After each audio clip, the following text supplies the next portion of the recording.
കാന്തപുരം മുസ്ലിയാർക്കെതിരെ വെള്ളാപ്പള്ളി നടേശൻ തുടങ്ങി വെച്ച ആക്രമണം അവിടം കഴിഞ്ഞ് അമരം കഴിഞ്ഞ് പിന്നെ മുന്നോട്ട് പോവുകയാണ്.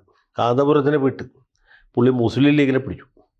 പിന്നെ മുസ്ലിം ലീഗ് ഉൾപ്പെട്ട ഐക്യമുന്നണിയെയും അതിന് നേതൃത്വം കൊടുക്കുന്ന കോൺഗ്രസിൻ്റെ ഇപ്പോഴത്തെ പ്രമുഖ നേതാവായിരിക്കുന്ന പ്രതിപക്ഷ നേതാവ് വി.ഡി. സതീശനെയും പുള്ളി മാറി മാറി ആക്രമിക്കുകയാണ്. സതീശൻ്റെ പുറത്ത് അദ്ദേഹം പൊതുയോഗം കൂടി എന്നുകൂടി പറയാം. ഈ സതീശൻ വളരെ മോശക്കാരനാണ്, കൊള്ളരാത്തവനാണ്, ഇഴവ വിരോധിയാണ് എന്നൊക്കെ പറഞ്ഞു. അപ്പോൾ സതീശൻ അദ്ദേഹത്താൽ കഴിയുന്ന രീതിയിൽ പരമാവധി സഭ്യമായി പരമാവധി സംയമനം പാലിച്ച് മറുപടി പറയാൻ ശ്രമിച്ചു. എന്നെ ഈ നിയമസഭയിലേക്ക് തിരഞ്ഞെടുത്ത് അയച്ചിട്ടുള്ള പറവൂർ മണ്ഡലത്തിൽ നിന്നാണ്. പറവൂർ മണ്ഡലത്തിലെ വോട്ടർ പട്ടികയിൽ അത് പരിശോധിച്ച് നോക്കിയാൽ നമുക്കറിയാൻ പറ്റും 50% കൂടുതൽ ഇഴവരാണ്. പിന്നെ മറ്റ് സമുദായക്കാരാണ്, ക്രിസ്ത്യാനികളുണ്ട്, മുസ്ലിങ്ങളുണ്ട്. ഞാൻ ജനിച്ച സമുദായം, അതായത് നായർ സമുദായം, പറവൂർ മണ്ഡലത്തെ സംബന്ധിച്ചുള്ള 4ാം സ്ഥാനത്ത് അല്ലെങ്കിൽ 5ാം സ്ഥാനത്താണ്. അതാണ് നമ്മുടെ കണ്ടീഷൻ. എന്നിട്ടും പറവൂരെ പ്രബുദ്ധരായ വോട്ടർമാരെ എന്നെ തന്നെ തിരഞ്ഞെടുത്തയക്കും. ഒന്നുകിൽ അവർക്ക് കാര്യമായ എന്തെങ്കിലും കുഴപ്പമുണ്ട്, അല്ലെങ്കിൽ ഞാൻ അത്ര യോഗ്യനാണ്. ഇത് ഏതാ ശരിയെന്നുള്ളത് പുള്ളി പറഞ്ഞില്ല. ഏതായാലും സതീശനൊരു യോഗ്യനായതുകൊണ്ടാണ് അദ്ദേഹത്തെ ജനങ്ങളെ വീണ്ടും വീണ്ടും തിരഞ്ഞെടുത്ത് അയക്കുന്നത് എന്ന് അംഗീകരിക്കാനായിട്ട് വെള്ളാപ്പള്ളി നടേശൻ തയ്യാറില്ല. പുള്ളി 2016 തെരഞ്ഞെടുപ്പിൽ പറവൂര് പോയി പ്രചണ്ഡമായ പ്രചരണം നടത്തിയതാണ്. ഈ സതീശൻ എന്ന് പറഞ്ഞവൻ ഇഴവ വിരോധിയാണ്, ഇഴവരുടെ പുക കണ്ടിട്ട് ഇവൻ പോവുകയുള്ളൂ. അതുകൊണ്ട് നല്ലവരായ സമുദായ അംഗങ്ങൾ ഒരു കാരണവശാലും ഇയാൾക്ക് വോട്ട് ചെയ്യരുത്, നമ്മുടെ ചിഹ്നം ഇയാളുടെ എതിർ ചിഹ്നമാണ്, കൈപ്പത്തിക്ക് ആരും വോട്ട് ചെയ്യരുത് എന്നൊക്കെ പ്രസംഗിച്ചു. പക്ഷെ ഒന്നും സംഭവിച്ചില്ല. അവിടെ CPI സ്ഥാനാർത്ഥി മുൻ മുഖ്യമന്ത്രി P.K. വാസുദേവനാരുടെ മകളായിരുന്നു. എന്നിട്ട് പോലും വളരെ ദയനീയമായിട്ട് തോറ്റുപോയി. അവിടെ BDJSൻ്റെ സ്ഥാനാർത്ഥിയായിരുന്നു, NDAക്ക് വേണ്ടി മത്സരിച്ച്. പുള്ളി അവിടുത്തെ ഒരു ഇഴവ പ്രമാണിയുമായിരുന്നു. ആ സ്ഥാനാർത്ഥി കണ്ടവർ വോട്ട് പിടിച്ചു. പക്ഷേ അതുകൊണ്ട് സതീശനെ തോൽപ്പിക്കാൻ പറ്റിയില്ല. സതീശൻ അതിലും വലിയ ബിരുദനായതുകൊണ്ട് പുള്ളി അവിടെ നിന്ന് വിജയിച്ചു. അതിനുശേഷം കഴിഞ്ഞ തെരഞ്ഞെടുപ്പിലും വിജയിച്ചു, പ്രതിപക്ഷ നേതാവായി. അങ്ങനെ സതീശൻ വിലസിക്കൊണ്ടിരിക്കുമ്പോൾ അങ്ങനെ പോയാൽ പറ്റുമല്ലോ. എന്നാൽ ഇവനെ ഇഴവ വിരോധിയായി കളയാം എന്ന് വിചാരിച്ച് വെള്ളാപ്പള്ളി നടേശൻ പുതിയ നമ്പറുമായിട്ട് ഇറങ്ങിയിരിക്കുകയാണ്. സതീശനെ അവിടെ തോൽപ്പിക്കുകയാണെങ്കിൽ തീർച്ചയായിട്ടും ചെന്നിത്തലയ്ക്കും മറ്റു പല നേതാക്കന്മാർക്കും സന്തോഷമുള്ള കാര്യമാണ്. പക്ഷേ UDFനെ മൊത്തത്തിൽ തോൽപ്പിക്കുമെന്ന് പറഞ്ഞാൽ ഇവർക്ക് പലർക്കും സങ്കടമുള്ള കാര്യവുമാണ്. ആ വെള്ളാപ്പള്ളി അവസാനം ഒരു വെല്ലുവിളിയും കൂടി നടത്തി.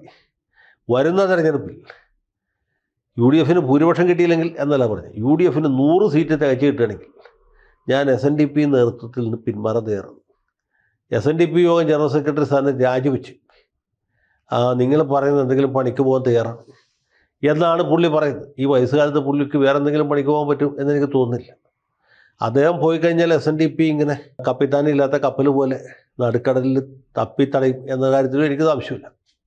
അതുകൊണ്ട് പുള്ളി ഇതൊരു വെല്ലുവിളി എന്ന രീതിയിൽ നടത്തിയെങ്കിലും അതിൽ എന്തുമാത്രം ഉറച്ചു നിൽക്കും എന്ന് നമുക്ക് പറയാൻ പറ്റില്ല. സതീശനാണെങ്കിൽ പുള്ളിയുടെ വെല്ലുവിളി ഏറ്റെടുത്തു. 100 സീറ്റ് കിട്ടിയില്ലെങ്കിൽ അല്ലെങ്കിൽ ഭൂരിപക്ഷം കിട്ടിയില്ലെങ്കിൽ ഞാൻ ഈ പണി ഉപേക്ഷിച്ച് പോകും എന്നാണ് സതീശൻ പറയുന്നത്.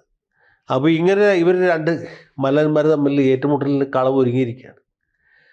UDFന് ഭൂരിപക്ഷം കിട്ടണം, സതീശൻ്റെ തന്നെ ലീഡറായിട്ട് തിരഞ്ഞെടുക്കണം. ഇത് രണ്ടും കഴിയുകയാണെങ്കിൽ അദ്ദേഹത്തിന് മന്ത്രിസഭ ഉണ്ടാക്കാൻ അനുവാദം കിട്ടണം. അങ്ങനെ മന്ത്രിസഭ ഉണ്ടാക്കി അദ്ദേഹം മുഖ്യമന്ത്രി ആവുകയാണെങ്കിൽ അപ്പോൾ വെള്ളാപ്പള്ളിക്ക് മറുപടി നൽകാം എന്നാണ് സതീശൻ്റെ നിലപാട്. ഈ ഏറ്റുമുട്ടലും വെല്ലുവിളിയൊക്കെ എവിടെ ചെന്ന് അവസാനിക്കും എന്ന് നമുക്ക് പറയാറായിട്ടില്ല. ഇത് പറയാൻ കാര്യം എന്ന് വെച്ചാൽ ഈ സവാലിക്ക് സവാൽ എന്ന് പറഞ്ഞ് പണ്ടൊരു സിനിമയുണ്ടായിരുന്നു. ഞാൻ 5ാം ക്ലാസ്സിൽ പഠിക്കുമ്പോഴാണ് അത് റിലീസായത്. 1972 ആയിരിക്കും. ആക്ഷൻ ഹീറോ, അന്ന് ആക്ഷൻ ഹീറോ എന്നുള്ള പേരില്ല, തമിഴിലെ ജെയിംസ് ബോണ്ട് എന്നറിയപ്പെട്ടിരുന്ന ജയശങ്കർ എന്ന് പറഞ്ഞൊരു നടനുണ്ട്. അദ്ദേഹമാണ് അതിൽ നായകനായിട്ട് അഭിനയിച്ചതെന്നാണ് എൻ്റെ ഓർമ്മ. നായിക നടി ആരാണെന്ന് എനിക്ക് ഈ സമയത്ത് കൃത്യമായിട്ട് ഓർമ്മ വരുന്നില്ല. ഏതായാലും അങ്ങനെ ഒരു സിനിമ ഉണ്ടായിരുന്നു. ഇപ്പോൾ ആ സവാലിക്ക് സവാൽ, അതായത് വെല്ലുവിളിക്ക് വെല്ലുവിളി എന്ന സംഭവമാണ് ഇപ്പോൾ ഉണ്ടായിട്ടുള്ളത്. സതീശൻ പറയുന്നത് വെള്ളാപ്പള്ളി നടേശൻ എക്കാലവും SNDP യോഗത്തിൻ്റെ ജനറൽ സെക്രട്ടറിയായിട്ട് തുടരണം. അദ്ദേഹത്തിന് 100 സീറ്റോ 98 സീറ്റോ 110 സീറ്റോ കിട്ടിയാലും അതൊന്നും കണ്ട് മുതലാളി മനസ്സ് വിഷമിപ്പിക്കരുത്. SNDP യോഗത്തെ ഇനിയും ഉന്നതിയിൽ നിന്ന് ഉന്നതിയിലേക്ക് നയിച്ച് സമുദായ അംഗങ്ങളെല്ലാവരും സന്തോഷിപ്പിക്കണം എന്നാണ് സതീശൻ്റെ താല്പര്യം. ഇങ്ങനെ ഒരു വെല്ലുവിളി മുഴക്കിയതിലൂടെ സതീശന് വളരെ ഗുണകരമായ ഒരു അന്തരീക്ഷം ഇവിടെ വെള്ളാപ്പള്ളി നടേശൻ ഉണ്ടാക്കി കഴിഞ്ഞു. വെള്ളാപ്പള്ളി ആരെ സപ്പോർട്ട് ചെയ്യുന്ന എതിർ സ്ഥാനാർത്ഥി ജയിക്കും എന്നുള്ളതാണ് പൊതുവെയുള്ള നമ്മുടെ നാട്ടിലൊരു നാട്ടു നടപ്പ് പ്രസിഡൻ്റ് അതാണ്. അതെന്തുകൊണ്ട് സംഭവിക്കുന്നു വെച്ചാൽ വെള്ളാപ്പള്ളി നടേശൻ പറയുന്നത് കൊണ്ട് അന്യതാ കോൺഗ്രസ് കമ്മ്യൂണിസ്റ്റുകാർക്ക് വോട്ട് ചെയ്യാൻ പറ്റിയ ഒരാളും വോട്ട് മാറ്റി കോൺഗ്രസ്സിന് ചെയ്യുകയില്ല. കോൺഗ്രസ്സിന് ചെയ്യാൻ ഉദ്ദേശിച്ചവരാരും തന്നെ കമ്മ്യൂണിസ്റ്റിനും ചെയ്യുകയില്ല. പിന്നെ ഇദ്ദേഹം ആർക്ക് വേണ്ടി പ്രസ്താവന നടത്തുന്നു വെച്ചാൽ ഇങ്ങനെയുള്ള പ്രസ്താവനകൾ ഇടയ്ക്കിടയ്ക്ക് നടത്തിക്കൊണ്ടിരിക്കണം. അത് കേൾക്കുമ്പോൾ എന്ത് പറ്റുന്നു വെച്ചാൽ ഈ ഈഴവേതര സമുദായക്കാരെല്ലാവരും സംഘടിച്ച് വെള്ളാപ്പള്ളി അനുകൂലിക്കുന്ന സ്ഥാനാർത്ഥിക്ക് എതിരെ പണി കൊടുക്കുക, വെള്ളാപ്പള്ളി എതിർക്കുന്ന സ്ഥാനാർത്ഥിയെ ജയിപ്പിക്കുകയും ചെയ്യും. ഇത് പണ്ട് KC വേണുഗോപാൽ ആലപ്പുഴ മത്സരിക്കുമ്പോൾ ചെയ്തിട്ടുള്ളതാണ്. പിന്നീട് VM സുധീറിനെതിരായിട്ട് പലതവണ പയറ്റി പരാജയപ്പെട്ട VM സുധീരൻ ഈഴവ വിരോധിയാണ്, അവരെ നിർബന്ധമായിട്ട് തോൽപ്പിക്കണം എന്ന് പറയും. അതിൻ്റെ ഫലമായിട്ട് ഏത് മണ്ഡലത്തിനോ അവിടുത്തെ വോട്ടർമാർ ക്യൂ നിന്ന് VM സുധീരനെ കൈപ്പത്തി അടയാളത്തിന് വോട്ട് ചെയ്യും. അങ്ങനെ സുധീരൻ ജയിക്കും. സുധീരൻ അതിന് ശേഷവും വെള്ളാപ്പള്ളിയെ കുറ്റപ്പെടുത്തും. അപ്പോൾ ഏതായാലും ഇതേ മാതൃകയാണ് ഇപ്പോൾ സതീശൻ്റെ മുമ്പിലുള്ളത്. പക്ഷേ സതീശൻ കുറച്ചുകൂടി മിതത്വം പാലിച്ച് സംയമനം പാലിച്ച് വെള്ളാപ്പള്ളിയെ പേഴ്സണലായിട്ട് അറ്റാക്ക് ചെയ്യുന്നില്ല. അതിന് പകരം നാട്ടിലെ ജനങ്ങൾ തീരുമാനിക്കട്ടെ, തോറ്റു കഴിഞ്ഞാൽ ഞാൻ രാഷ്ട്രീയ പ്രവർത്തനം അവസാനിപ്പിച്ച് വനവാസത്തിന് പോവും എന്നൊക്കെയാണ്. ഏതായാലും സംഗതി ജില്ലായിട്ട് നടക്കുന്നുണ്ട്. ആര് തോൽക്കും ആര് ജയിക്കും എന്ന് പറയാനായിട്ടില്ല. അതിന് നിയമസഭാ തെരഞ്ഞെടുപ്പ് കഴിഞ്ഞ് റിസൾട്ട് വന്ന് വോട്ടെണ്ണേണ്ടവർ വോട്ടെണ്ണി കഴിയുമ്പോൾ അറിയാം ആരാണ് വനവാസത്തിന് പോകുന്നത്, ആരാണ് മന്ത്രിസഭയോടൊക്കെ പോകുന്നത് എന്നുള്ള കാര്യം. അപ്പോൾ അതുവരെ നമുക്ക് എല്ലാവർക്കും ഉദ്വേഗപൂർവ്വം കാത്തിരിക്കാം.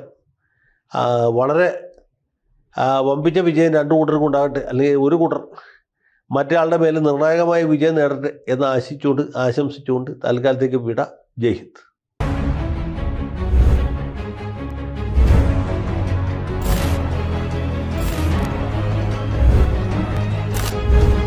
കൂടുതൽ വാർത്തകളും വിശേഷങ്ങളും നിങ്ങളിലേക്ക് എത്താൻ ABC മലയാളം സബ്സ്ക്രൈബ് ചെയ്യുക, ബെൽ ബട്ടണും അമർത്തുക.